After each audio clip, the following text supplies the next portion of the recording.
Man City have crashed out of the League Cup, losing 1-0 to Newcastle in a really, really poor, subdued second half performance from Guardiola's side. In this video, we'll break down, obviously, the big moment, the goal itself, the Joelinton cross into Isak, player ratings for City, and some other comments. If you're new to the channel, make sure you subscribe. We'd really appreciate it. What can I say?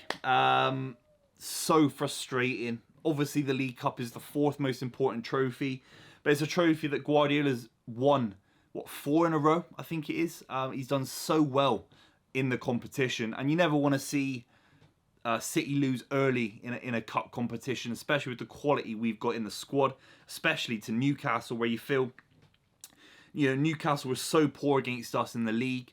They lost the Carabao Cup to Manchester United, you know, a few months ago or 6 months ago.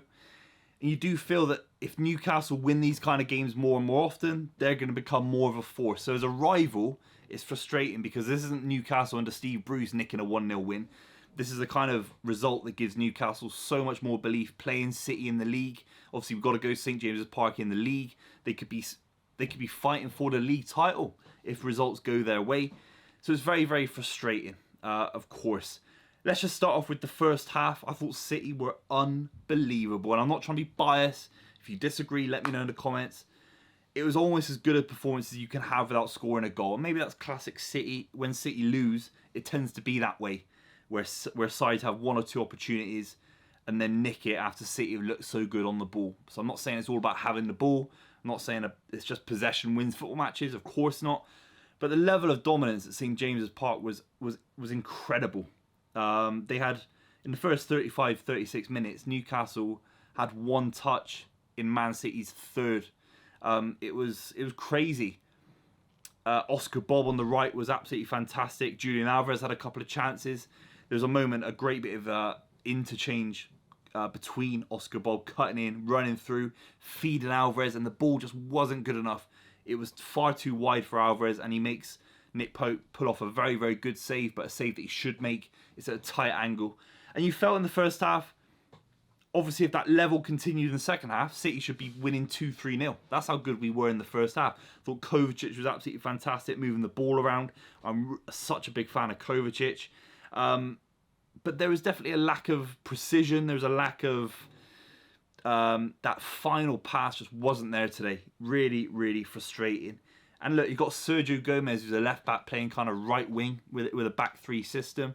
You're always going to struggle a little bit with kind of quality. You think Riyad Mahrez, what would he have done in these positions, especially with the little cut, the little inside cut on the inside of his left foot? That wasn't there today. Oscar Bob had that chance. He overplayed it. I thought he was fantastic. But there was a moment in the second half where Murphy, Jacob Murphy, has an unbelievable opportunity. He gets fed in by Joelinton, I think it is, but Murphy could play it back to Isak. It's Isak who plays him in, sorry, and he could cut it back to Isak. Isak's absolutely furious. But Murphy had that chance 42, 43 minutes, and Ortega had to make an unbelievable save. And that was out of nowhere. It was that honestly out of nowhere. And you feel that City really should have learned from that moment. And again, it's whether we can or not, because obviously Newcastle have got quality. Sometimes you just don't have a choice in the matter. There was something about the pass in the second half that was very, very slow, very, very flat. I like what Kovacic was trying to do. He was the one that was kind of instrumenting advantageous kind of forward-thinking passing from midfield. Calvin Phillips really, really struggled today in the second half. I thought he was decent in the first half, moved it okay. But in the second half, it was a kind of base in the midfield of Rico Lewis and Calvin Phillips. Obviously, Rico Lewis cutting in and becoming an inverted fullback. But more and more, he was basically a midfielder. And he did get caught out by Bruno at points. He did get caught out by Gordon a couple of times on the ball. And Newcastle's midfield were able to press up a little bit more in the second half. And they get that ball and they fire it into Joelinton. Joelinton whips it across. And Rico Lewis, far post, makes an absolute mess of it. It's really poor defending from Rico Lewis. I can defend him to the cows come home. He's been unbelievable. It's just poor defending. And sometimes you're trying to be too smart. I'm not sure what leaving it at that pace. So maybe you leave it if it's a really high floated ball. You leave it to go for a goal kick. But when it's square across the box, what you're leaving it for, throwing. You know, you have to clear your lines. You have to clear your lines. I remember, you know, even John Terry, when he had those moments, he kind of clear it facing his own goal. He knew he'd never score an own goal. He'd always smash it over the bar. He'd get these weird deflections on it. Sometimes you just have to take your Guardiola hat off and just be an ugly defender. Just clear it any way possible, because you've got other players like Gvardiol, Ake, that can get in the way. And Rico Lewis makes maybe one of the first mistakes City fans have probably ever made him make defensively. That's just the reality. And at that point, it actually felt like game over. I thought we were so flat on the ball. These are the kind of games where Riyad Mahrez would actually win us games. It'd be a Riyad Mahrez kind of front line with a couple of younger players. Maybe it'd be Riyad Mahrez and Cole Palmer, for example, or Jesus, second choice maybe.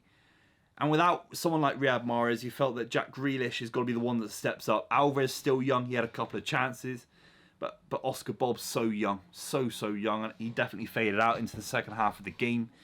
So you're looking at Jack Grealish, that Riyad Mahrez kind of figure in terms of prestige, in terms of experience, driving in from the left. And he was handed a lesson from Livramento today. Every time Grealish had the ball, positionally, Livramento was absolutely exquisite. He never looked like he would get beat on the outside, and he always pressured Grealish. It wasn't just about cutting in for Grealish. It was actually more than that. It was getting so tight to him that he had to play the ball backwards as opposed to square. There was never an option for Grealish. And sometimes you are looking for him to take a risk. I think he's fantastic in terms of recycling possession. In big moments, you're thinking of maybe Bayern Munich, Real Madrid, the big games.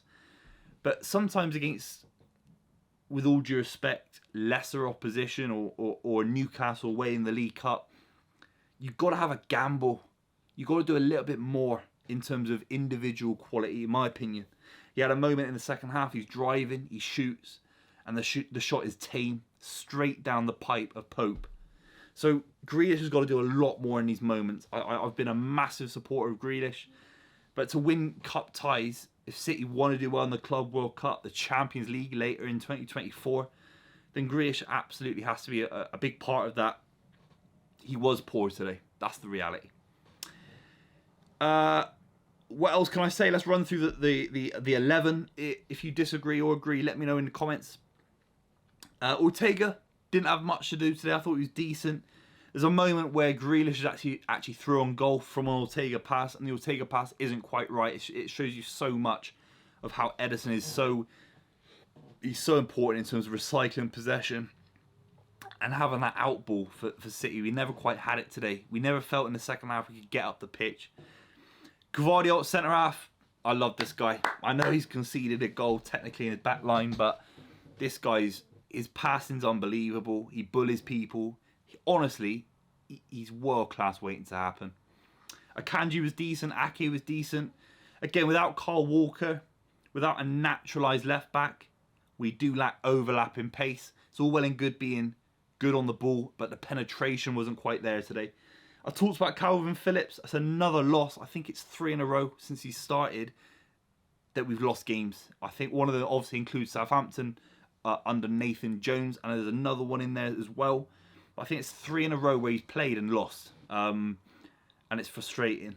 Rico Lewis I talked about. Sergio Gomez, a bit of a utility position today. Obviously Cole Palmer is the kind of player that Pep would have used there. We've got 45 million quid for him, so it's absolutely fantastic business. But Gomez obviously not really a right winger. Moved back to left back later in the game. And then Kovacic and Alvarez. Kovacic a little bit forward in that midfield, a tiny bit more advanced than Calvin Phillips. He needs someone with end product next to him. He needs De Bruyne. He'll look unbelievable. He'll need Bernardo Silva, Phil Foden around him. But he's an absolute talent. I absolutely love Kovacic. Big few weeks for him, especially with Rodri out. And then Julian Alvarez. And I do feel there was a moment on his left foot in the first half where, sometimes you're missing Haaland, aren't you? You really are. I think Alvarez is closer to Gabby Jesus than he is to Haaland. I think he's a 1 in 3. He's fantastic. I love the guy's work rate's fantastic. But the ruthless nature of a world-class striker, I'm not sure if he has that or if he ever will have that. But at the moment, he's obviously been a fantastic servant to the club and very, very important. So we're out of the Carabao Cup. I think The likes of Liverpool, we play them in November. Arsenal in a few weeks. Sides in the Champions League. We'll look at that in terms of a lack of pace going forward, knowing that the likes of Grealish won't take players on necessarily, that Alvarez doesn't bully centre-backs, loses the ball a little bit, doesn't stick, balls don't stick to him. And they'll look at that and see weaknesses in the treble winners. Is it enough to derail a season? Of course not. But a few causes for concern. If you're new to the channel, make sure you subscribe. Frustrating result. Fair play to Newcastle. Hopefully, they can win their first trophy in nearly 3/4 of a century. Good luck to Newcastle.